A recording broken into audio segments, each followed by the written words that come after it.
నమస్తే అండి. నేను మీ దేవరకొండ ఉమా. కర్కాటక రాశి వాళ్ళు ఎవరు ఈ వీడియో చూస్తున్నా చాలా శ్రద్ధగా వినండి. ఈ జూన్ మాసంలో ఎస్పెషల్లీ మీకు 2 లేదా 3 గ్రహాలు మాత్రమే యోగాన్ని ఇస్తూ ఉన్నాయి. చంద్రబలంతో కలిపి శుక్ర, రవి, చంద్రుడు మాత్రమే యోగాన్ని ఇస్తూ ఉన్నారు.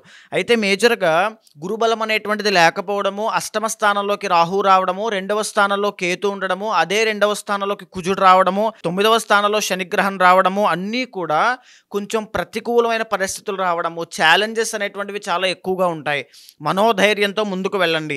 కర్కాటక రాశి వాళ్ళకి ఎప్పటినుంచో నేను చెప్పేటువంటి విషయమే.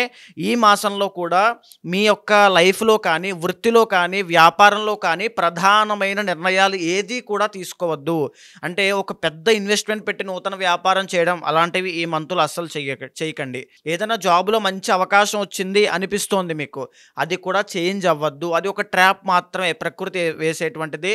ఆ విషయంలో జాగ్రత్తగా ఉండండి. ఎస్పెషల్లీ ఈ మంత్ అంతా కూడా సేఫ్ గేమ్ ఆడడం చాలా ఇంపార్టెంట్. లాభస్థానంలో రవిగ్రహం యోగించడం మూలాన రాజకీయ రంగంలో ఉండేటువంటి వాళ్ళందరికీ కూడా అద్భుతమైన యోగము అని చెప్పొచ్చు.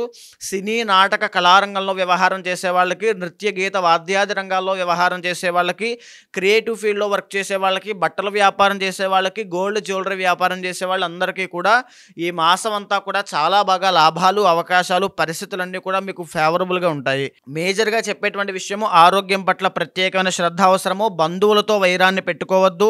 డబ్బుల్ని పొదుపు చేసుకోండి. ధన ఆదాయం విషయంలో కూడా అంటే ఇన్‌కమ్ విషయంలో కూడా కొంచెం ఇబ్బంది కలిగే అవకాశం కనబడుతోంది. ప్రతిరోజు కూడా ఇంట్లో చిన్న స్ఫటిక శివలింగాన్ని పెట్టుకొని దానికి అభిషేకం చేయడం అత్యంత అవసరమైనది. ఈ జూన్ మాసంలో అన్నిటికంటే ముఖ్యమైన పరిహారము స్ఫటిక శివలింగానికి ఆరాధన తప్పకుండా చేయండి.